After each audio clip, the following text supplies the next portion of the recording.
Hey, what's going on, investing family? Peace, peace. Yeah, man, it's time to get back in the lab. Time to get back to it. Y'all gotta forgive me. I'm working with two devices here, so if I'm going back and forth, my eyes look like they're going back and forth. That's why. But man, I was sitting back and I was really just like thinking, putting the pieces of the puzzle together, like on some like as I'm watching the markets unfold, I'm able to see all the things that I saw coming 3 months ago. I'm looking to see it's all coming to fruition right now. Like the way that I seen the trajectory that I seen the markets heading towards, the American businesses headed towards, the economy headed towards, it's all coming to fruition right now. So it's a great feeling, and it's what you need. Actually, it's a tangible that you need to have, a characteristic trait that you need to have being an investor in the markets is being able to see where market sentiment is going, being able to see where the consumer's dollar is going, being able to see where the trajectory of the economy is going, and then you'll be able to make the right investment decision, whether you're rebalancing your portfolio or just looking to allocate capital a little differently, right? And that's kind of like the moment I'm having right now, man. It's pretty dope because it's like I seen what was coming in the financial sector, right? Like I didn't see the bank run coming, of course, but as financial conditions began to tighten with the quantitative tightening that's happening right now, liquidity being pulled out of the markets, I seen what direction we was going in the markets, right? And then boom, the bank runs happen. And then the first thing I say is, okay, profits are going to be up, earnings are going to be up. You know what I'm saying? The banks are actually going to be able to capitalize on the collapse of SVB, I'm sorry. They're going to be able to capitalize on it because all of that influx, that extra influx of money had to come from somewhere.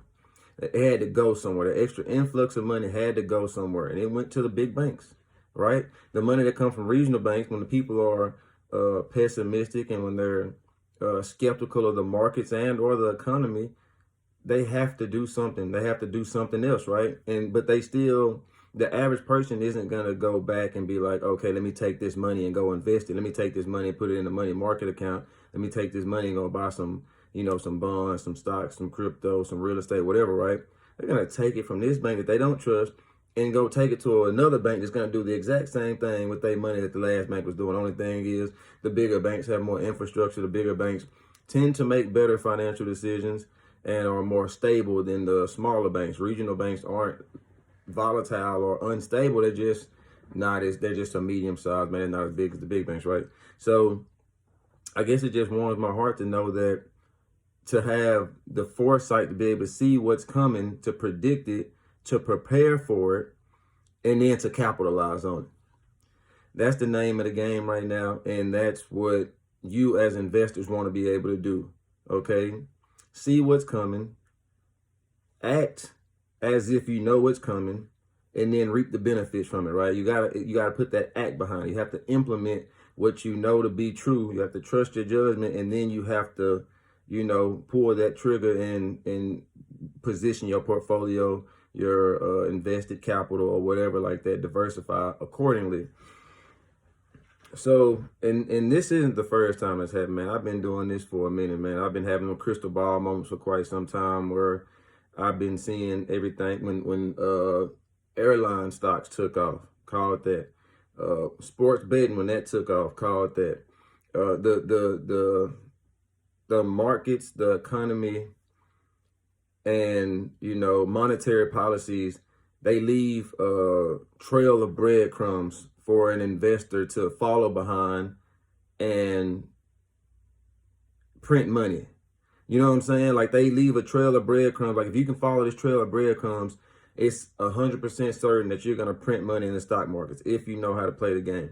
And that's where being in the markets every day comes to play at. I'm in the markets every day, every single day, no days off, right? I don't take not one day off from being in the markets. Why? Because I need to be able to see what's happening. I need to be able to see what's going on, right? So if something's happening in the economy, something happening with geopolitical factors, right? If something is happening in, just with different industries of the markets, I need to be able to see it so I can adjust if need be. Most times I don't need to adjust because markets are forward thinking, and so am I. So I'm 10 times out of 10 I already prepared for what's happening. I already positioned my portfolio for what's to come, right? So then now I don't have none of the downside, and I get to maximize on all the upside.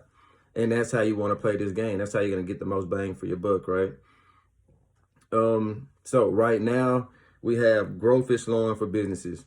That is to be expected. Okay. We have earnings are starting to contract right now. That is to be expected. Okay. I actually said this around December or November that you would see earnings coming down relative to today's economy because, one, we're no longer in a zero interest rate environment. Now we're actually in a high interest rate environment, still relatively high inflation.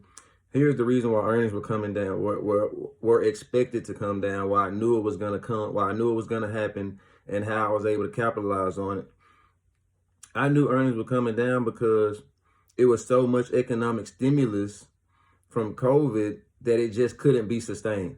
The economy got so stimulated and so over pumped with liquidity. The markets got so saturated and over pumped with liquidity, all that new investor money, all the people that were just consuming products that they normally wouldn't consume or couldn't afford, they were spending that money and just like putting it into the hands of the producers, right? Putting it into the hands of these businesses.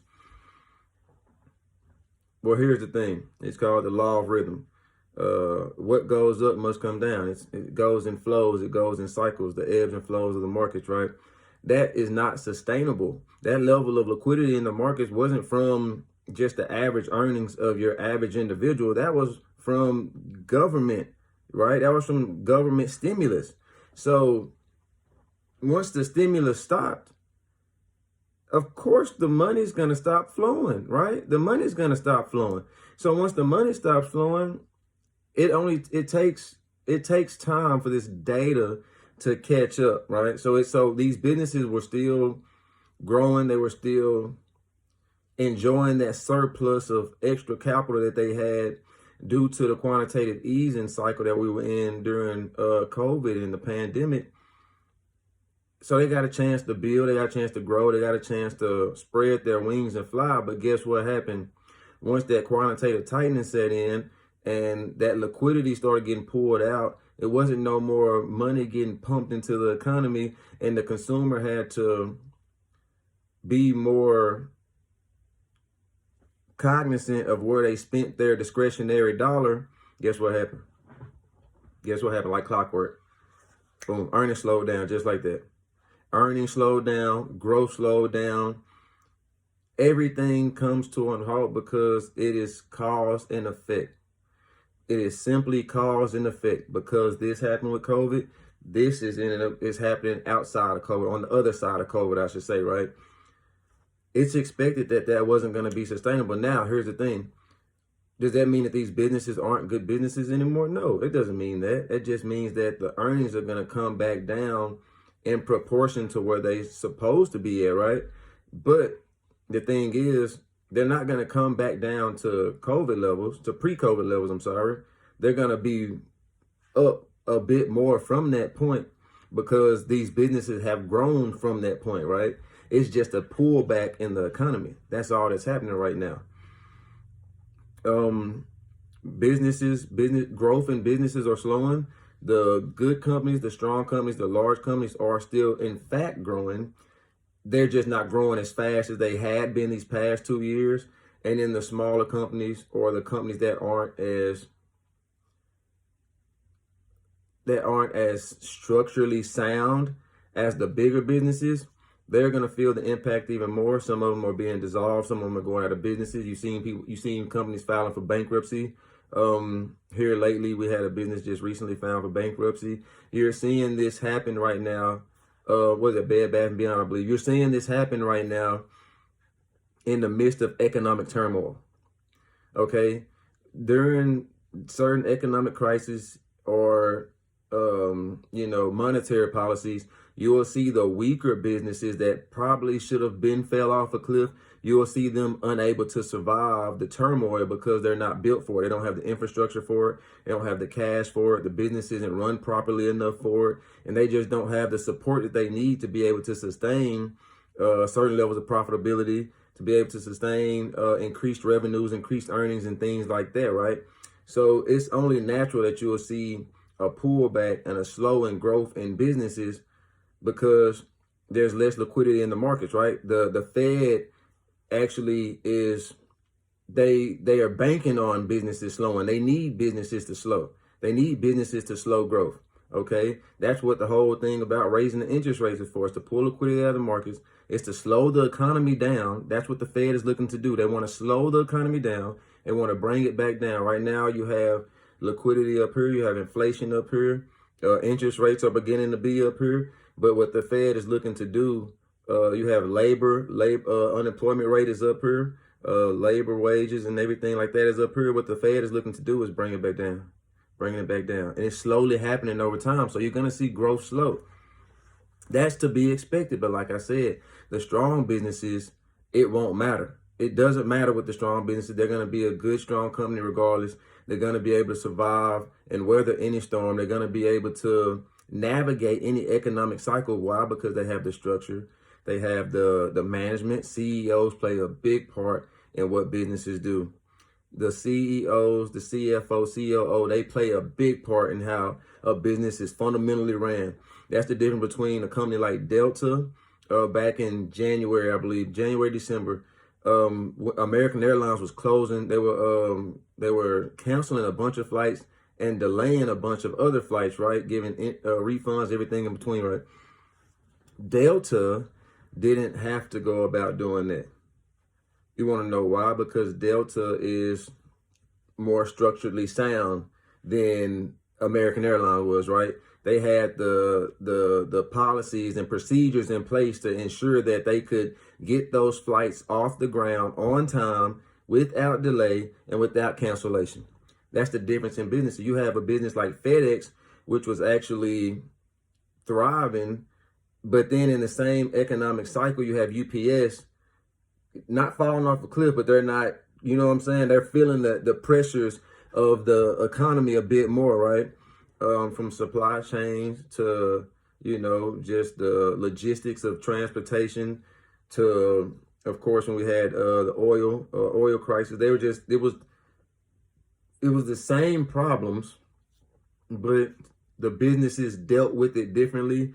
One of them exceeded expectations, and one of them kept it at a bare minimum. They weren't able to keep up with the demand that the economy was looking for, right? No two businesses are made the same. They're not. No two businesses are made the same, but that's the beauty of investing in the stock market, right? That's the beauty in investing in American business. If you can find the business that has the infrastructure or the management or the cash or, the history of growth that makes sense as an investor, it's no way you can lose in the investment side of stock picking, right? The only way you'll be able to lose then is if you invest in the right business at the wrong time. Okay, it's a such thing as investing in the right business at the wrong time. Okay, and in the wrong economic cycle. That is a thing. Right now, it's time to be investing into more defensive stocks, right? You don't want to bank on any cyclical plays. You don't want to bank on anything that has to do with interest right now. You don't want to have to do anything that has to do with like the state of the economy, like airlines. That might not be, I'm not going to say that's not the best play to go right now, but it just depends on what your risk tolerance is, how you're looking to position your portfolio, what you're looking when it comes to diversity. Hey, what's going on now? What's going on? Appreciate you tuning in, man. You know what time it is. We're finna spread some of this good knowledge and drop some jewels on here, man, and see if we can't make a difference in somebody's life today. So, banks are so right now, getting to the financial sector of the markets, banks are actually increasing earnings and increasing profits right now. JP Morgan actually raised their guidance on next quarter's on next quarter's earnings and on the interest income that they've been making right now, right? So the net interest is up for a lot of these banks because, of course, interest rates have went up. As interest rates go up, guess what's going to happen? They're going to make more money from the loans. But here's the thing. Here's the downside to it. It's all cause and effect. Here's the downside to it. The banks haven't been lending as much as they had in the past. People aren't looking to get loans because it costs more to acquire debt, right? Debt costs more. But here's the thing. That's what makes this so dope when you understand how to play the game. Since debt costs more, it makes more sense to invest in debt now. Because as interest rate goes up, the yield curve goes up as well. When it comes to bonds, it's called the inverted yield curve. So you have interest rates going up, but then the interest rate goes up on the bonds, but the bonds become more volatile. So now you want to make sure you get shorter terms on the bonds, and you want to make sure you got a safe bond to be invested in. T-bills are hot right now, Treasury. You're investing in the government. So it's like, if you know how to play the game, if you understand, man, debt is more expensive, well, now it's time to invest in debt, right? That's what bonds are. That's what money market accounts are. It's time to invest in debt right now, right?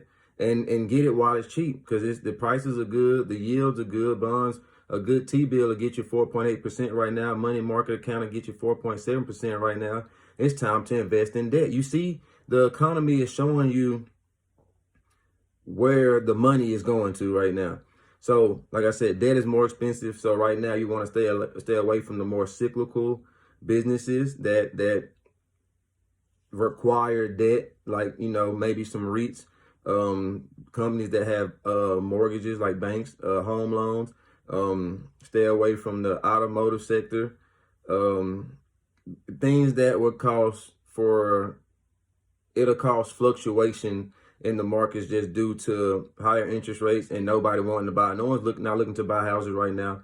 By the numbers, home loans are down, auto loans are down. People would rather buy a cash car or a used car, things like that. So it's all about just understanding how the game is played right now. And when you follow the trail of breadcrumbs that the economy leaves behind, the monetary policies leave behind, businesses, when they have their earnings, because they let you know everything. The earnings let you, the details is in the, you know what I'm saying? The gold is in the details. They let you know everything that's going on in these earnings, right? And in these earnings calls, they let you know the headwinds they're facing. They let you know whether it's geopolitical, whether it's economic, you know what I'm saying? Whether it's foreign exchange, no matter what it is, they'll let you know, right? You just have to be cognizant of what's happening around you, be able to connect the dots, be able to use it to your advantage. So right now, growth is actually up in the financial sector. So we are experiencing some growth, but it's a decline in certain areas of the financial sector. But that's okay, because guess what? They offer so many products and services, right? The consumer side of the financial sector is up, right? Because guess what? People are still getting loans, and those loans are more expensive right now, right? That's the thing. Banks are still investing money. That's what they do. That extra capital that they have, they invest it, right? And if they're wise, they'll invest it smartly, and they'll get a great return on it. And that makes them look better. Like they give the average person about 0.025 interest on their savings or whatever, but the banks make way more on that, right? So that's just how it is.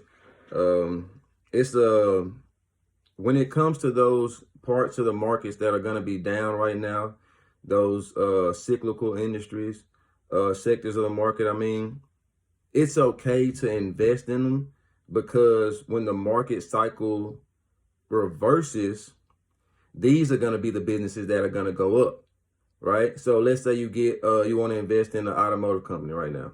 You want to get you some Tesla stock, or, well, Tesla, that's different. That's the tech company. Let's say you want to get you some Ford stock. Right now, Ford is beat up. They're beat up because we're in a high interest rate environment. They're beat up because no one is looking to actually buy any cars. The stock is beat up. The company's still strong.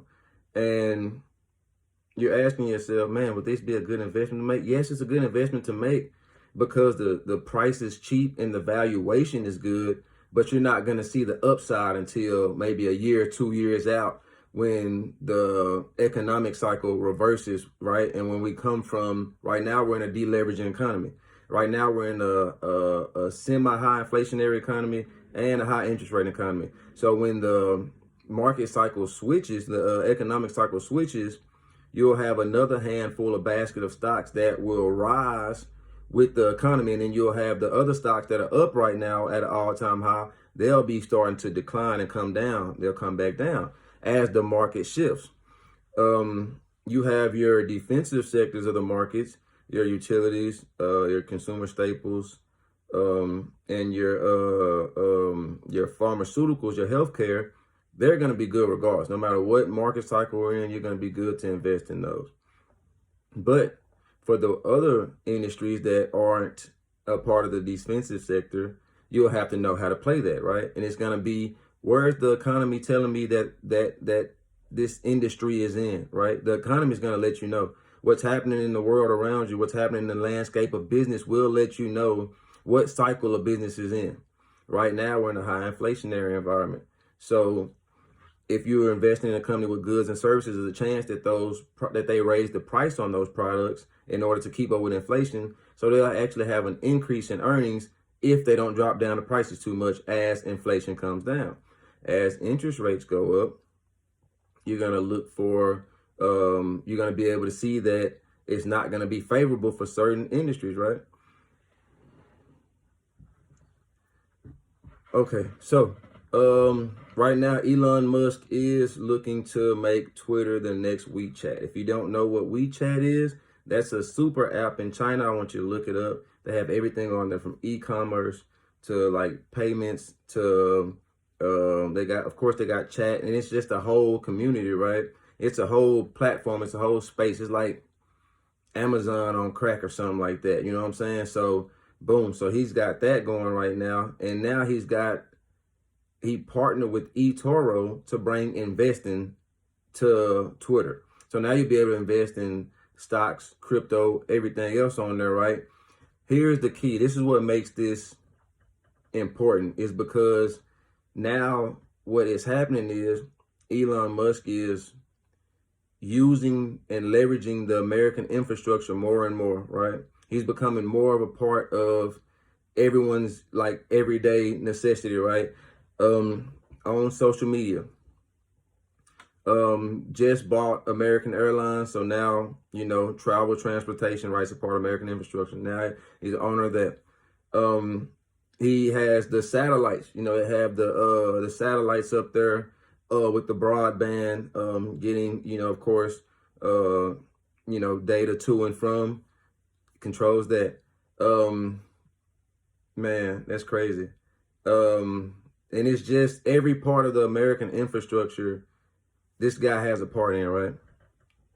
That's how you are supposed to run your business, because now all of a sudden you need him for everything. You know what I'm saying? You need this person for every single thing. They're so valuable.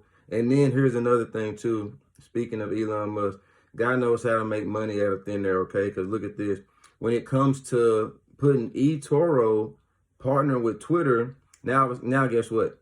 Now you're in the monetary side of the American infrastructure, right? Now you're making money from the commissions and everything else that you're going to be getting off of there, because now you're going to have currency being exchanged in your marketplace. That's what he's looking to make Twitter into its own ecosystem and marketplace. I'm sorry. So in a marketplace, that's simply a place where you buy, sell, barter. It's an exchange of value, right? People exchange money for valuables. It's an exchange. And what Elon Musk is looking to do with Twitter is to put all of that in one place. He's looking to bring all of that into one place. Imagine what the upside would be if, when Twitter goes back public and they have all these different, you know what I'm saying? They have all these different things wrapped up and bundled into this one app. You got the e-commerce, you got the payment processors, you got of course the chat. Now he's going to make sure that the content creators are getting paid, because content creators weren't getting paid at first. Not like how the Facebook was doing, Instagram and TikTok. Now they're able to get paid on there. That is the best business model you can possibly have. Any business model where other people can get paid is the best business model ever. Why do you think Amazon doing so good? They're a middleman. Everyone else makes money on Amazon. Amazon, don't get me wrong, they have their other core products and things that they do, like they generate ad revenue from the streaming services and stuff like that. They had a partnership with the NFL. You know, they do different things. Their fulfillment center, just genuinely, they're into the logistics business. Like they have their hand in the cloud computing business. Like they have other, you know, things where they generate earnings and income from, but they're a big middleman, like in their core, in their heart of hearts, because they're a retail store. They're a retail store that found out how to horizontally integrate into every major industry and capitalize on it. But like I've been saying this for a while now, though, any business model where someone can come make money using and leveraging your platform is a phenomenal business model. I invest in a company called Udemy. They're not profitable, not yet. They're probably like maybe 2 years away from profitability. Everything, of course, is, you know, gearing towards that. But here's the thing, though. That's a platform where you can go and put your courses on there, right? Your courses, learning materials, things like that. You pay them every month to put your course on there. People come on there and they purchase your courses, right? Any business model where other people can come directly and make money with you has been a very successful business model. Facebook, we're on, you know, social media, for instance. The content creators can go on there and make money. So that's just value added. If the content creators are coming on there and make money, they're keeping people on these platforms. They're keeping eyes on these platforms. They got this ad revenue that they're making, and it's an exchange, right? It's an equal exchange of energy. You're going there, you're going to make some money. By you being there, they're going to make more money. That's the beautiful business model. Everybody wins. Yeah, that's the best business model right there. Airlines are getting closer to pre-COVID levels as far as like the flights. And this is going to be big too. This is going to be big because as everything begins to open, you have certain ports that aren't open. You have certain places that only allow X amount of flights. It's not like as wide open as it was pre-COVID. But here's the thing. You have to understand that the airline industry was like, I mean, it was at the bottom because the flights were closed. No one caught a flight for months. That was like just no revenue coming in at all for these businesses, right? Like no one caught flights. Like these businesses were at an absolute low. Like they couldn't make a buck if their life depended on it. So as things open back up, now they're getting closer and closer to being able, now they can have full flights going out. Now they can go to more areas in the world, right? And that's going to be a good place to look. That's going to be a good place to look right now. While we're in the cyclical cycle, that's going to be a good place to look. Right now, of course, you got to think about it. Inflation is high. The cost of goods and services are going up, but the wages of your, you know, day-to-day employees have stayed relatively flat. They pretty much stayed the same. So the cost of goods and services are going up, but your wages are staying the same. It's a disparity between the two, right? So now as a consumer, you have to make a decision. Do I want to catch this flight, or do I want to go do something of, you know, lesser value, lesser monetary value, but you can do something equally as, you know, fulfilling if you're catching that flight for leisure. You have to understand that in certain cycles in the economy, we're all consumers, right? We all live an everyday life, work a day job, have to make financial decisions with your money, and that impacts these businesses. If everyone isn't looking to have a million streaming services because the cost of everything is going up, and you know, first thing you look to do when things start to go up, when things start to get in the bind, what's the first thing you do? Let me see what I can cut out. Let me see what I can cut out, right? So what our job is as investors is to see What are people cutting out? And where are people putting their money? You got to follow the money. If you follow the money, you're going to print money. That's how it works. If you know that everyone's going to be having to spend money on consumer staples, which is going to be your toiletries, your diapers, your toothpaste, your body wash, deodorant, things like that, you might need to be investing into companies like Walmart, Walgreens, CVS, things like that, right?